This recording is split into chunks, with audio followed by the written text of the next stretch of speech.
الحمد لله وكفى وسلام على عباده الذين اصطفى أما بعد فأعوذ بالله من الشيطان الرجيم بسم الله الرحمن الرحيم محمد رسول الله والذين معه أشداء على الكفار رحماء بينهم تراهم ركعا سجدا. محترم مسلمانانو، مختصر ونتکی خبر با نن د عاشورې مبارک رز ده لسم محرم دی. د واقع کربلا باره کې یو څو خبرې به وکړو چې د واقع کربلا پس منظر څه دی.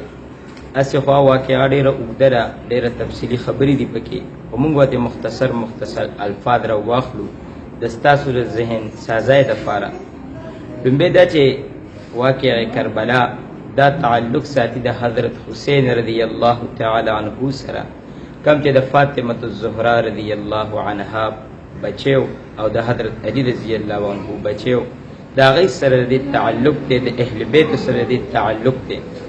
محترمو، چې کله حضرت امیر معاویه رضی الله تعالی عنه د وفات وخت قریب راغی، نو هغې د خپل زوی یعنی یزید تابعیت وکړو، هغې ته خپل اجازت ورکړو د خپل بادشاهت. خو هغه ټیم وی امیر معاویه رضی الله تعالی عنه یزید ته نصیحت وکړو چې بچیه څه خلک پر ستا مخالفت کوي، په هغې کې به یو حضرت حسین رضی الله عنه هم وي، نو ته به هغه ته غږ نه کړې، د هغه مخالفت به نه کړې. ده ورسره ومنله. کله چې دی یزید په تخت کېناستو، نو هغه د حضرت حسین رضی الله تعالی عنه ته د بیعت دپاره خط راولېږه چې راشه زمونږ په لاس بیعت وکړه. حسین رضی الله تعالی عنه خو داسې نه قبلوله، ولې حقدار خو دی و، د قریشو خاندانو سره تعلق خو د دی و.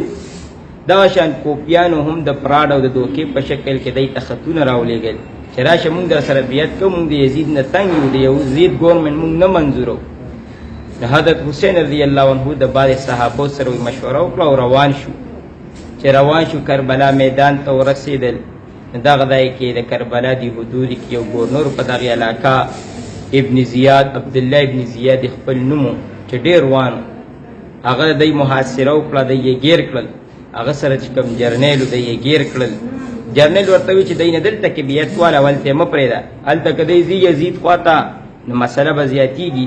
حسین رضی الله عنه ورته وفرمایل مونږ خو د یزید سره خبرې اترې کوو، د خلکو رایې ترې اخلو، د خلکو دی نه دی خوښ، دی که محاصره وکړه دلته به مونږ سره بیعت کې، دلته نه به بیعت سره دی. حسین رضی الله تعالی عنه ورته وفرمایل داسې به زه څنګه ومنم. نو به دی ګیر کړل او ګیر چاپېره ته ګیره واچوله، نه به یې اوبو ته پرېښودل، نه به یې خوراک ته، دریای فرات ورته مخامخ بیده او هغې ته به زناور راتلو، به یې څکلې، خو دی ته به یې اوبو ته نه پرېښودل. حسین رضی الله عنه ورته وفرمیل و ظالمانو، زمونږ نه دا زناور ښه دي، راځي اوبه څکي او مونږ یې نه پرېږدئ ورته. دی ورته تاسو دپاره اجازت نشته. دې نه پس چې یو څو ورځې پې دغه شان تېرې کړې، هغې نه پس د دې ګورنر په حکم سره، د دې جرنیل په مشورې سره دی نه سرونه لر کړل. دغه سرونه د حضرت حسین رضی الله عنه او د دې اهل بیتو 72 صحابو دي کې 72 اهل بیتو خلکو دي، ټول سرونه لر کړل. د حضرت حسین رضی الله عنه د سر مبارک سره کوپې ته ولېږل یزید له په تحفه کې. یزید ته چې وایي دا سرونه پېښ شي، ډېر خفه شو چې ظلم وشو. هلته چې د یزید کوم کور والو هغې په اهل بیتو ډېر خفه شو چې ظلم وشو. د پیغمبر صلی الله علیه وسلم د نصو سره ای کرم وایي کور کې یو ماتم جوړ شو. خو لیکن یزید غلطي دا وکړه چې یزید وایي د هغې چې کوم ګناهګارو، هغې ته چې کومه چاته سرونه لر کړل، هغې ته د سزا ورنه کړه، ده پې اکشن وانغستو. دغه اکشن په وجه د یزید څه کوو، مونږ مخالفت کوو، مسلمانان ټول مخالفت کوي.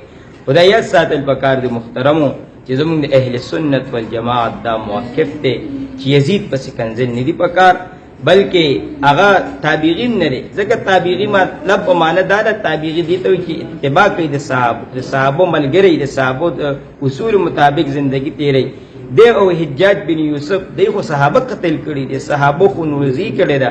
نه تابعینو کې دی نه راځي، البته ظالمان او فاجران دي او کافر نه دي، ځکه چې مسلمانان خو دي او د کفر نه خو خبر نه دي.